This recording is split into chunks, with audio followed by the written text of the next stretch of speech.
Hey guys, welcome back to Maximum Automation. Today in this video, we're going to discuss about different wait commands in Selenium. The wait commands are really important in respect to the automation tests. While running automation scripts or tests, it is quite common to get synchronization issues like element not visible exception or no such element exception. This basically happens when a web element is still not loaded in the DOM when we are trying to interact with it. To avoid these kinds of synchronization issues between browser and WebDriver, Selenium provides some wait commands. These wait commands can pause the execution for a certain amount of time before continuing with the next step. So let's discuss what are these waits commands. Selenium provides three types of wait.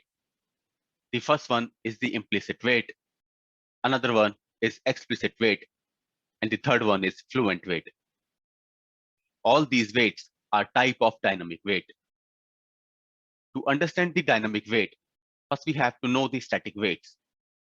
Static waits are basically defined by using thread.sleep method, which waits for the specific time, irrespective of the element is found or not. In case the element is found much before the specified duration, the script will still wait for the time duration to elapse, thereby increasing the execution time of the script. But in dynamic waits, it does not wait for the complete duration of time. In case it finds the element before the duration is specified, it moves on to the next line of code execution, thereby reducing the time of script execution. So it's always considered a bad practice to use static waits in automation scripts. Now let's see the different waits provided by the Selenium. The first one is implicit wait. An implicit wait is to tell WebDriver to poll the DOM for a certain amount of time when trying to find an element or elements if they are not immediately available.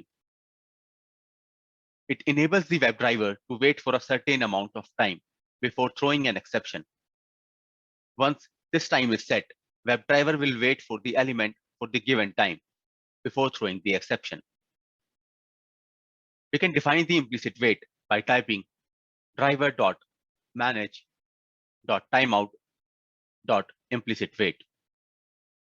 So here you can see that implicit wait specifies the amount of time that the driver should wait when searching for an element if it is not immediately available. This takes two parameters. First one is the value of the timeout, and the other one is the unit of the timeout value. So I'm going to add 20 for the timeout value and the unit as time unit dot seconds. It means that WebDriver is going to wait for 20 seconds if element is not available on the web page. The value which we have given doesn't mean that it's going to wait for 20 seconds each time when WebDriver will try to find an element. Let's say that if a web element found within 5 seconds, then it won't pause the execution for next 15 seconds. The rest of 15 seconds will be ignored, and the execution will move to the next line as soon as the web element found. So this is the benefit of using dynamic waits. We can also define the page load timeout as well. In this case also, WebDriver is going to wait for the specified amount of time before throwing an error and immediately move to the next step when the page load is complete. The scope of the implicit wait is global. When we define the implicit wait for the WebDriver object, then this will be applicable throughout the execution for the same WebDriver object. Now, if I will just print the timestamp in the console using java.time.localDateTime.now before the find element method, and let's add this statement inside the try catch block as well. Then I'll print the timestamp in case of exception so that we can see that how much time it waited for the element on the web page before throwing the exception. Let's add one more timestamp in case we don't get any exception. Now let's run the code to see the values of the timestamp. Let me just comment these lines of code. Now, if I run it, then this should find the web element on the web page without any issue. You can see that it clicked on the bestseller link. So execution is done. If we go through the console output, then we can see that it took around 5 seconds to identify the element, which means that it did not wait it for the whole 20 seconds. Execution moved to the next line of code as soon as the element found. Now let's say that the element which we are looking is not available on the web page, or the XPath value which I used is incorrect. So in that case, if I run my test again, then it will throw an exception that element not found. Now the execution is done. If we see the console output again, then we can find that WebDriver waited for 20 seconds before throwing an exception. So this is how implicit wait works. Then we have another wait type called as explicit wait. Explicit wait command helps WebDriver to wait until a certain condition resolves before proceeding with the execution of the code. This means that for as long as the condition returns a false value, it will keep trying and waiting. Explicit wait is really important in cases where some elements takes more time to load. If we use implicit wait command, then WebDriver will use same time for every web element, which causes unnecessary delay in the test execution. When we declare explicit wait, we have to use expected condition. To use explicit wait, we can create an object of WebDriver wait and then pass the WebDriver as a first argument, and then the timeout value. I'm passing the value as 10 seconds. Then type until and provide the expected conditions. These are the list of expected conditions which you can use in explicit wait. You can use any condition based on your requirement. I'm going to use the condition as element to be clickable. And then you can either directly pass the web element in the argument or can pass the locator value with the help of by method. Now this statement means that it's going to wait for the amount of time defined in the WebDriver wait class or the expected condition to resolve, whichever happens first. Here you can use other condition as well, like you can check for the visibility of the web element. As soon as the element is visible on the web page, the execution will move to the next line. Now, one thing to note down over here, that we should not use implicit and explicit wait together. Because when WebDriver looks for the element, then the implicit wait is the default wait, which is used first. So let's say that in our case, if the web element not found on the page, then first WebDriver gonna wait for 20 seconds, as implicit wait is the default wait which will be used. After that, we have used explicit wait as well, which is again gonna wait for 10 seconds. Now, because we use both wait types, so the WebDriver will pause the execution for 30 seconds. That's why we should not use both implicit and explicit wait together. Now, suppose if we have used incorrect XPath or element is not visible on the web page, and then if I execute the test, so here you can see in the console that it waited for 30 seconds before throwing the exception, which gonna cause the unnecessary increase in the test execution time. So when WebDriver don't find the element on the web page, then implicit wait, if given, will be applied first, which is 20 seconds in our case. After that, 20 seconds, still element is not found on the web page, and we have used explicit wait as well. Then the WebDriver gonna wait for this 10 seconds more. So this is why we should avoid using implicit and explicit wait together.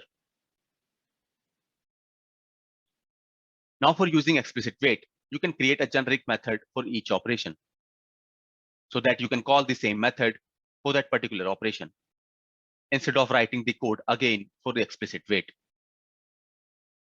So here I'm going to create a wrapper method for click operation. Public void click on element. And then add the parameters for WebDriver, driver, string, locator, and the third one is timeout value. Inside this method, let's add the code for explicit wait condition by creating the WebDriver wait object. Then pass the driver object and the timeout value in the argument. And then provide the expected condition using until method.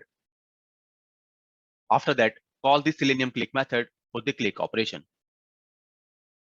Surround this code with try catch block to capture any exception. After that, now I can call this method wherever I have to perform the click operation. In this method, we have passed the locator value instead of web element.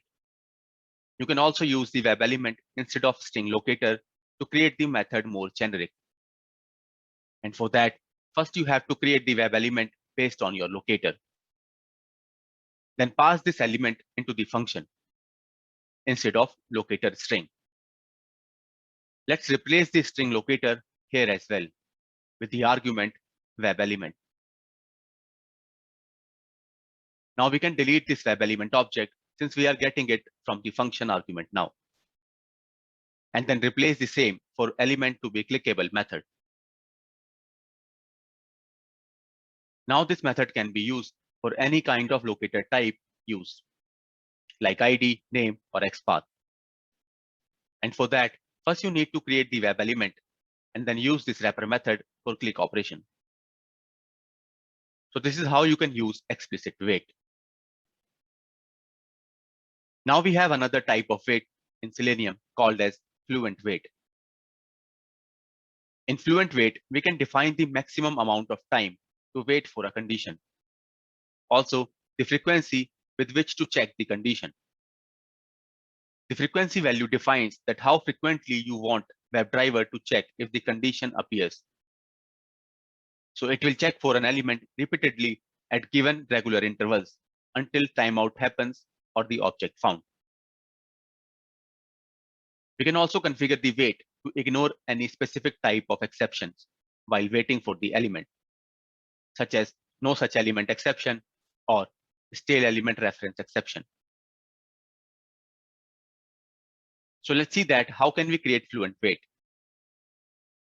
I'm going to copy this method and we'll create another method where we can add the fluent wait for the click operation.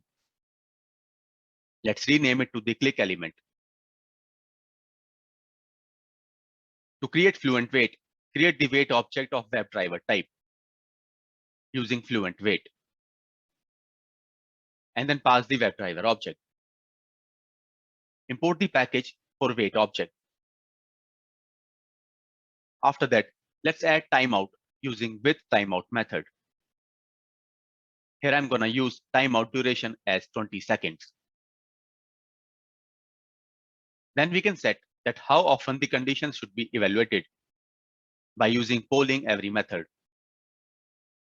And I will provide the value as 5 seconds. It means that after every 5 seconds, this will evaluate whether the condition is met or not. After that, we can also configure to ignore any kind of exception while waiting for the condition by using ignoring method. And then pass the exception class inside this method. Here I'm adding the exception type as no such element exception dot class. If you want to ignore other type of exception as well, then you can provide another exception type in the second argument. I am giving another exception as stale element reference exception dot class. Or you can add another ignoring method to add more exceptions. After that, use wait.until method to create the condition. Here I'm going to use the same condition as element to be clickable. Pass the web element into the method. And then use Selenium click method for click operation. So this is how we can create fluent wait, which defines timeout value as 20 seconds with polling frequency as 5 seconds. Also, if any exception which we have added in ignoring method occurs while waiting for the web element, then those exceptions will be ignored. So these were the different kinds of wait commands in Selenium. Thank you for watching. Please like and subscribe the channel. Also, please don't forget to click on the bell icon. Thank you.